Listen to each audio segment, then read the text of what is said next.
missing. Oh, we're gonna do this now? What is it? But this is your idea! Why you gotta dump it on Paimon? Ugh. Okay, so back at Longshu Inn, we noticed you and Kuching were getting along pretty well. So you really like hanging out with her, huh? Yep. Kuching's good-natured and easy to be around. The kind of person everyone wants to know, right? You're a braver person than Paimon. The first time we met Kuching, Paimon found her pretty intimidating. You think so? I remember thinking straight away that she was really easy to get along with. Didn't you see her sneaking treats to Goba back at Longshu Inn? Yeah, she's great. We know that now. We're just talking about first impressions. First impressions? Oh, okay. Hey, have you guys eaten grilled shellfish before? They can be hard to crack at first, but they taste amazing that way. We've eaten shellfish before, but I don't think we've ever tried eating them grilled. Oh, you're missing out. I'll grill some for you another time. But anyway, Kuching's like a shellfish. Maybe a little closed off at first, but once you get to know her, she's got a soft and squishy side too. Not to mention that even after her favorite food was stolen away, she was still happy looking after Guoba. I'm really grateful for that. You make a good point. You know, Xiangling's intuition for people seems really spot on. Is that why she took a liking to Kuching so quickly? All right, let's see. We're okay for carrots and crab, and we still got some ham and mushrooms. I wonder what Kuching's recipe is gonna be. Huh? What was that noise? What's going on? What the? That bird is huge! Ah, it's the ladybird! Excuse me, one shall not be addressed in such a manner. One shall be known as Adeptus, whose name, should you care to mention it, is Cloud Retainer. Cloud Retainer. That does sound like an Adeptus name. Well spoken. One shall let this young lady's enlightened words atone for the ignorant ones of her friend. A while it has indeed been, traveler. Does one surmise correctly that you hasten hither to partake in the Moonchase festival? Ah, so even the illustrious traveler has been summoned to attend the Moonchase festival. As expected, this year's theme stands proud against the test of public scrutiny. The theme? You mean Feast of the Bounteous Land? The very same. Moonchase Festival falls during the season when many cooking ingredients are ripe. Hence, it is a fitting time to enjoy the finest of foods. One noticed the relative pomp and ceremony with which this year's affairs are being conducted, and could not abide to stand idly by. Let it be known that one's culinary proficiency and ingenuity is uncontested in all the world. Thus does one now appear in this realm, that those who inhabit it might witness one's latest creation, a supreme cuisine machine. A supreme cuisine what? What's a supreme cuisine machine? Patience. One's purpose here today is to meet and to greet. Nothing further. All shall be revealed before your very eyes when the time arrives. Traveler, you are one who has witnessed much of the culinary world. When the day comes, one would be most pleased to see you in attendance. offering your most vociferous ovations. Oh, so we're officially invited? That which is implicitly understood needs not be made explicit, let alone official. I shall say no more and dwell here no longer. Await my word. Be there or beware. This bird always disappears just as quickly as she shows up. Wait, not bird, Adeptus. Hey, wait! Isn't she technically an illuminated bird, though? She seemed like someone very prestigious and very talented at cooking. She definitely loves her food. What are you all huddled together over here for? The Adeptus left already. Yay! Kuching's back! Sorry I kept you waiting, Xiangling. This is the recipe from my grandfather's notes. They're not in the best condition, so rather than bring them out of the house, I just transcribed the recipe. Unfortunately, the texts my grandfather worked with were very old. Usually faded, damaged, or both. Some parts are missing from this recipe, too. Do you think you'll still be able to work with it? Oh, okay. Let me take a look.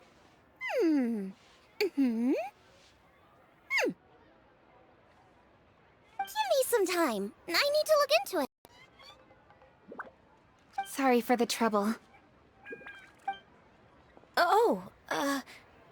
You're all here? That voice sounds familiar. Sorry to interrupt your conversation. I was in the area buying a few things, and I heard the disturbance, so I felt compelled to come take a look.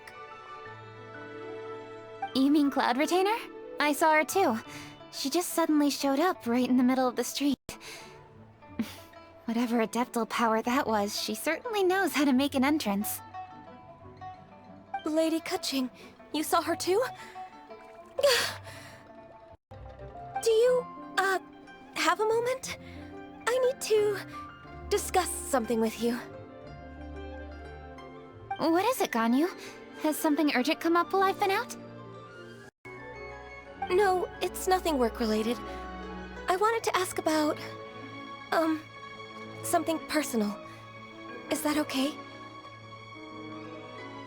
A personal matter? Involving me? Surely I haven't done anything improper recently, have I? Please, Lady Kuching? This is really important to me. Oh, okay. I noticed Cloud Retainer was here for quite a while. Did she say anything about... me? When I was young? About your childhood? No, nothing at all. What? Really? Whew. Thank goodness. I was getting really worried. Once she gets talking to people, she tends to go off on all sorts of tangents. So I was worried she might have bored you with some stories about me. Your name didn't even come up, so you've nothing to worry about. Kuching, how are you not asking a bunch of questions right now? There's obviously some juicy gossip here. Aren't you curious to find out what it is? Please, no, don't do that to me.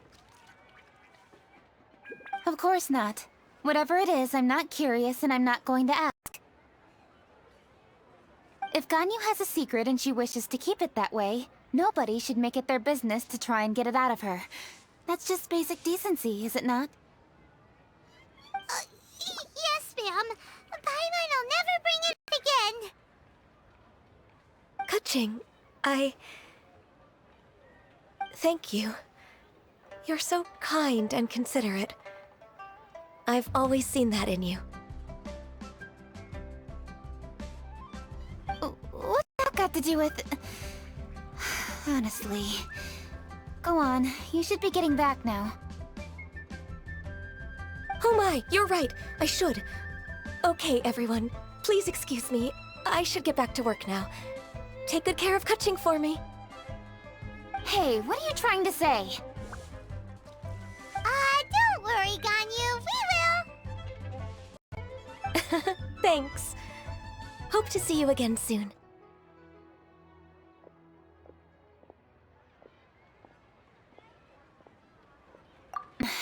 Just ignore her.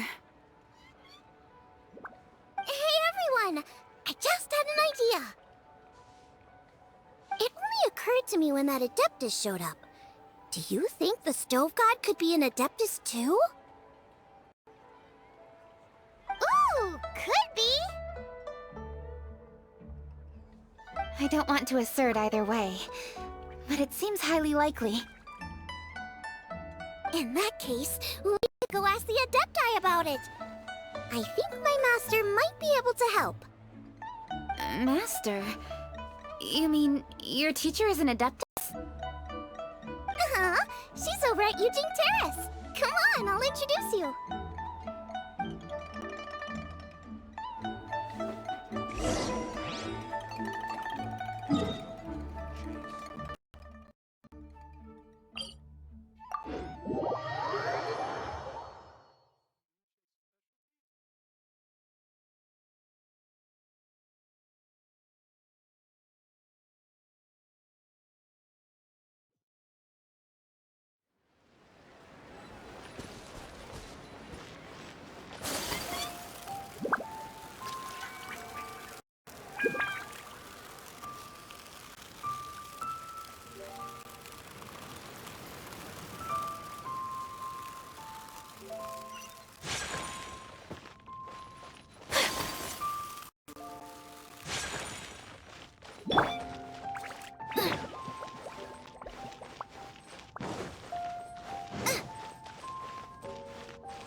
Hello, Xiangling.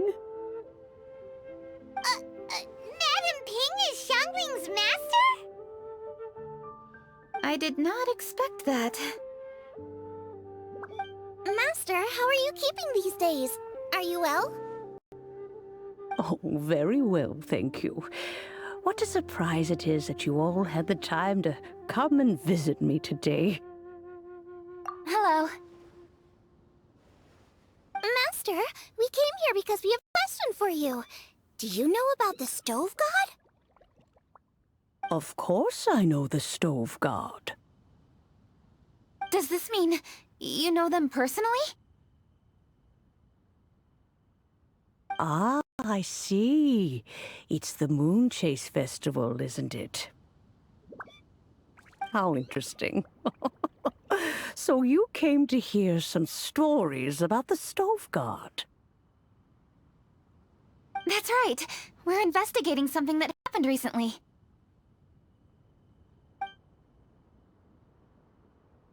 I see. The great stone surfaces. And so you open an investigation. I must commend your guesswork this far. I did indeed know the Stove God of whom you speak, but it was a great many years ago. Moonchase was originally a rite observed by the Adepti, not something in which the ordinary people of Liyue would ever partake. But over the years, they have sought to emulate it for themselves many times, giving rise to various festivals bearing the Moonchase name. On nights when the moon shone bright, everybody would get together for joyful reunions. There would be fine food, fine wines, and choice teas. Later, Rex Lapis unified all of these various festivals under the Moonchase name to honor an old friend of his. In short, the heavens were our witness as we vowed to the moon to come together in joyful solidarity, to remember the past and reflect upon the present. That is the meaning of the Moonchase Festival. Rex Lapis.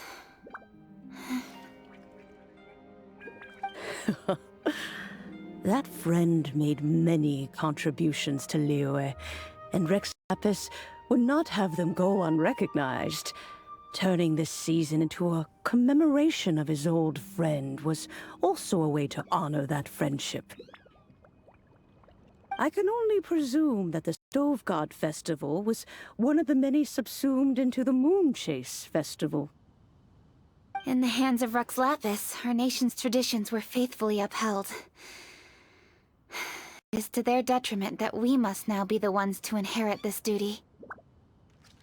Ah, Kuching, I simply won't allow you to be so down on yourself. Nothing would delight Rex Lapis more than to know that those who follow in his footsteps continue to value these traditions and are working tirelessly to do them justice. Thank you. Lady Kuching! Huh? Lady Kuching, Lady Ningguang wishes to speak with you. Ningguang's looking for me? Must be important. Please excuse me, everyone. If I'm not back soon, you'll find me at Ningguang's office.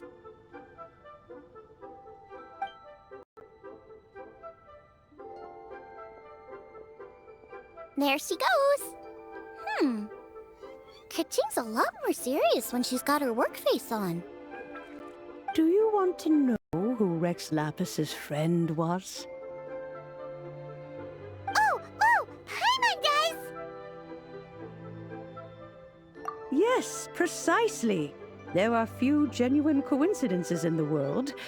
The story of the Lost Festival and the old friend are indeed one and the same. The Stove God was a good friend of mine, too. What a pity it is that the god is now gone both from the world and from people's memories. How could that happen? It is to everyone's regret that the Stove God passed. But gods cannot be fully destroyed, and we made a pact to wait until the land became fruitful once more. For perhaps the Stove God would then return, albeit in a new form. Really? Master, you must miss the Stove God a lot, right? From the way you talk about it all, it sounds like you were the best of friends. Yes. Thinking back on it all, there are many fond memories. I'm pleasantly surprised to find that Kuching is investigating this. She is a tenacious child, and anything she sets her mind to, she will diligently pursue. It warms my heart and makes me want to give her a helping hand. Unfortunately, however, I cannot simply give her the answer, for the process is of great importance to her. Kuching's grandfather once researched the Stove God, and now she follows in his footsteps. Since Kuching has inherited this conundrum, so too she must inherit the journey to its resolution. You knew Kuching's grandpa? Of course, I count all the people of Liyue among my good friends. I remember when he was the same age as Kuching is now. So young. Grandparent and grandchild are definitely made from the same mold. Both diligent enough to take on anything and bold enough to see it through to the end. I like to think of Liyue as my own little potted plant. I've watched it grow and blossom, and it grows more beautiful all the time. In the blink of an eye, the buds of yesterday are in full bloom today. It's wonderful to see. For new blossoms must bloom on the branches if the tree is to remain evergreen and ever young. My dears, you are absolutely right to focus your investigation on the stone. It is, as you suppose, the lost statue of the Stove God, and within it lie all the answers that you seek. I should like to see the stone for myself if you would lead me to it. Perhaps the truth will emerge even as we watch on.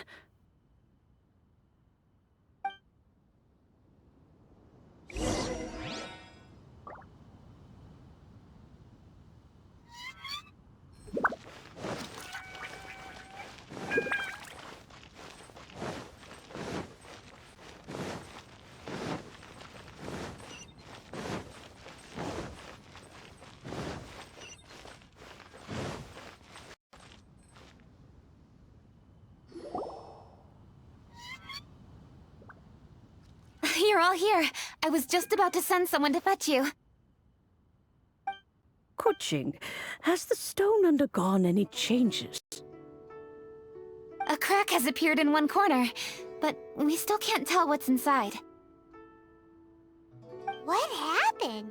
Did someone chip it while no one else was looking? More likely a natural occurrence. Our weapons have had no effect on it. How would a natural occurrence crack it open? This is because the stove god draws power from the actions of the masses. The heat of a busy kitchen, the joy of a reunion. Keep up the good work, and the truth will rise to the surface soon enough. All the books say the stove god is the deity of food. So is the stone opening up because everyone's cooking for the festival? Statues draw power from their people. So, if the stove god has dominion over cooking, could it be that the passion people put into their cooking gives power to the stove god? Ningguang and I chose Feast of the Bounteous Land as this year's theme, and now every chef signed up for the competition is busy preparing. Paimon's theory is not an unreasonable one. Plus, a lot of families have reunion feasts around this time. With everyone back home, the whole city's bustling with people, and that adds a lot to the festive atmosphere. So if the stone cracked because Liyue started getting festive, that must mean that when the festive fever peaks, it'll bust right open, right? That's gotta be it, right, Master? Well, we'll have to see then, won't we? Okay, the fact that cooking is involved gives us a perfect opportunity. The selections phase of Masterful Chefs will be held indoors and seen by only a few people, but the finals will be held outside in public. Everyone who wants to will be able to come and watch it. The atmosphere will be incredibly lively, no question. And when the finals end, boom! We'll get to see who the stove god really is, right? It's definitely a possibility. Well, I've already signed up, so I should be able to help. Yes, for a chef as accomplished as yourself, getting to the finals should be a breeze. All this talk of cooking competitions is making Paimon hungry. Oh, Paimon can't wait! It'd be great if Paimon could take a nap and then wake up when it's the finals.